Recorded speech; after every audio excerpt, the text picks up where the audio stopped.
Hey everybody, welcome back to Tapestry Music. Jonathan here. I'm sitting here with Don. Hey, how's it going? We've got something that looks like it's a modern relic bass, but it's not. What is this? This is the real deal. This is a 1962 Fender jazz bass.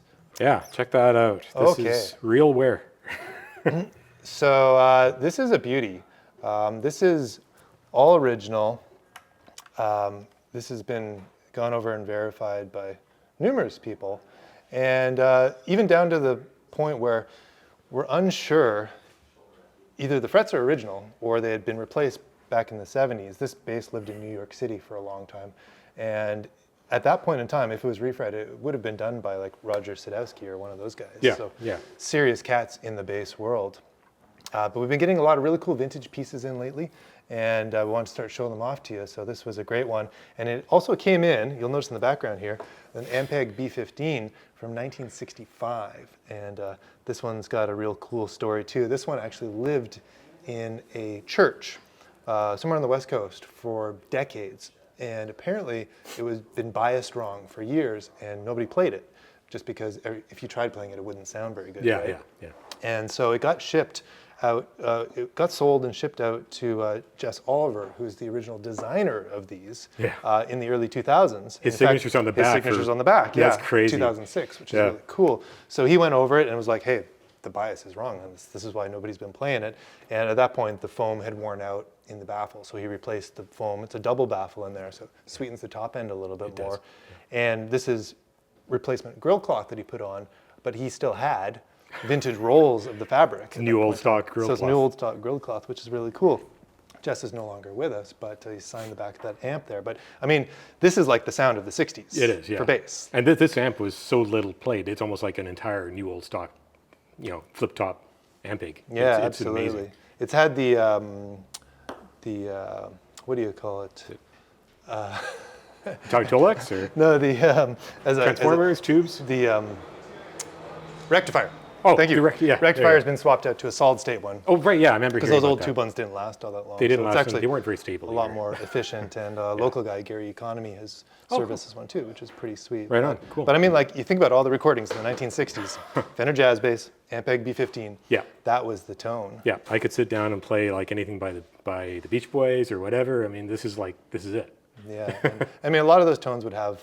Sometimes it'd be flat wounds, sometimes it'd be round wounds. Yeah. We've got round wounds on here right now. Good round wounds. Got slightly old round wounds, which is kind of the compromise that a lot of people like actually for this, And we can see here, there's some extra, so there's holes in the top where the cover went, which actually I have right here. Oh, you have? Yeah, check it out. Fantastic. Here, the old ashtrays. So this went over the bridge back in the day and covered it like that. And that guy would have gone right there as well.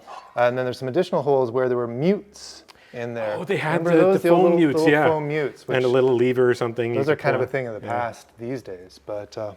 that way, if you get like, the sound, you can mute with your fingers now, but it was like... Yeah, totally. Motown, man. Yeah, for sure, man. It was a great sound, but now we just use our fingers, because the other thing about this that's unique, it has the pull bar. So this was built before they learned that the more efficient way for bass players to play would be using their fingers. Everyone played with their thumb. And so there's a pull bar to have your fingers resting comfortably while you're going. Right? Which is a great sound. You're trying to sound like an upright. Yeah. And if you watch some of the old recordings of people who were shifting to these basses, but playing in big bands, they would play that way. They'd use their thumb and use the pull bar. And this one's still on here, which is amazing, but I guess it's not in the way. But some people will remove some people leave them, those on there. And actually, speaking of upright basses too, so this being pre-CBS, this has the reverse tuners on there. So when you pick it up, you're noticing it's backwards, right? Yeah, it was creepy. I was trying to turn the thing up, and I'm like, okay, I know how to tune a bass. Why is it going the wrong way? Backwards? And then I realized they're all like that. And so apparently, so I guess on the early basses, Leo Fender had to actually take upright bass tuners and somehow modify them to work on there. And so the first number of years, pre-CBS ones anyways, all had these backwards tuners until later Kluson started making some and going the way that we're used to today. That's cool, yeah. But it's the original reverse tuners. And being pre-CBS too, this fingerboard is Brazilian rosewood, slab rosewood. Yeah. Beautiful grain on there. Flat bottomed on the bottom, then rounded on top. And this is Amazing. a 7000 series serial number, I believe. Yep. So putting that right into 1962 there. And by bass standards, it has relatively narrow frets, thinner than you get these days. Most basses have Yeah, like they're a jumbo very. and, That's what we say. If they're not the original ones, they are very vintage accurate. Yeah. And they were put in a long, long time ago. And even the style of the install looks very much like what Fender did at the yeah, factory. you're saying there's the little gaps in the right places and stuff, right? And I had this on a scale earlier, 9 pounds. 9 pounds. Okay. Which I think that's pretty darn reasonable. It's actually for, good. for It a bass. balances feels, well. Feels light in my hands. Yeah. Anyone will know if you have a very light Fender, it's going to go like that when you play. This is very comfortable. It balances well. The body set is alder. Yeah, it'd be alder for Yeah, the body, yeah. maple neck, Brazilian rosewood board, and Yeah. all that. But It's fantastic. cool. Let's take a listen to it. Yeah, for sure. So, it's a jazz bass. So I've got a neck pickup and a bridge pickup. I like to use those terms because it's undeniable what I'm talking about as opposed to front and back. And a tone control, master tone control. So if I just open everything wide, crank it all up to the max, I've got the amp set by Ampeg flip-top standards, fairly neutral. The treble and the bass are turned to about 4 o'clock, 3:30, which is actually getting pretty close to flat.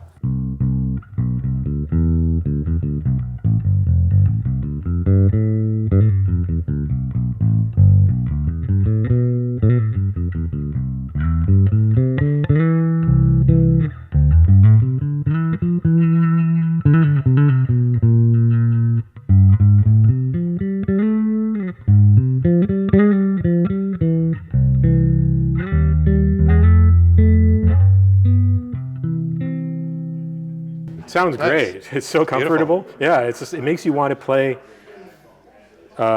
just anything. You don't necessarily need to be like doing bass lines. It's just a beautiful instrument, very expressive. Also, of course, Fender basses. Originally, the single pickup, you learned how to change your tone by moving your hand around. So we can simulate the old precision bass by turning off this pickup.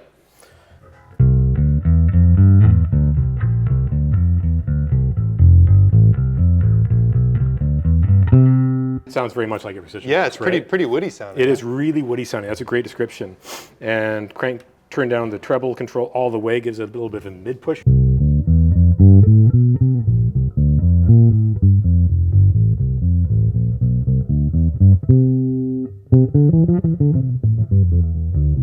So yeah, it's just pretty honky. It is really honky, but you hear that tone on some albums, right? Back in the day. I guess if you go full bridge pickup, you get the Jacko thing too. For sure, yeah. So Jacko originally would keep the treble control turned down pretty low and use only this pickup, and you got this kind of a sound. Let's see, let's do some Jacko, Jacko-esque.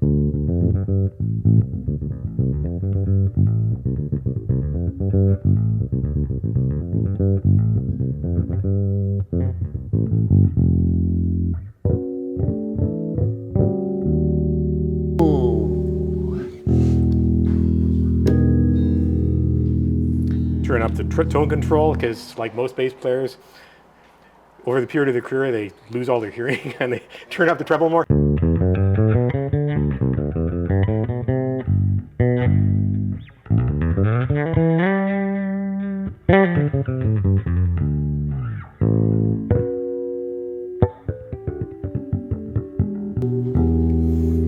It's very Jacko-y, but again, what the whole Loads of thing up. sustain too, eh?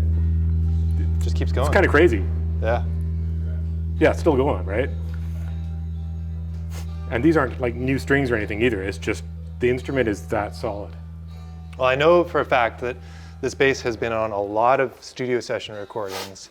And in fact, this combo has been on a lot of studio session Cool. recordings over the years. And, you know, the owner at the time would get hired just for this Because of the gear, gear you and know, the because it's sound. like, I mean, it's a combination with playing and the gear too. So it's like you've got that 62 bass, you've got that Ampeg, you know, you can play too. It's been on a lot of records. So That's really that's cool. a pretty cool thing. That's too. awesome, yeah. And of course, being a jazz bass, I mean, it doesn't have like the modern strings you would get, but you can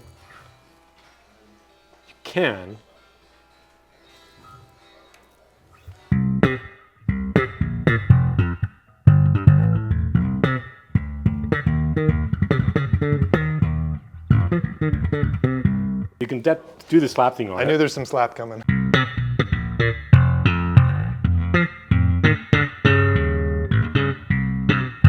You can do that. It's got the sound. If I put on new strings, it would sound very modern, but that's not the sound we're going for in this one. It's also not the right amp for slap.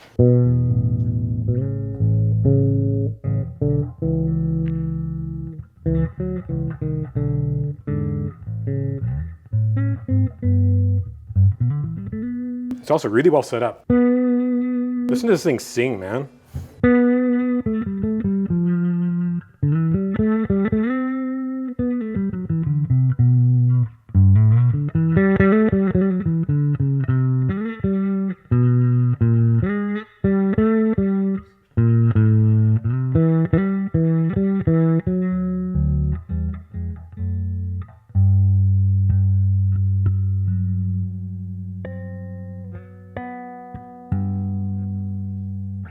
Beautiful. Yeah, Awesome. Thanks for the demo, Don. Yeah. That's great.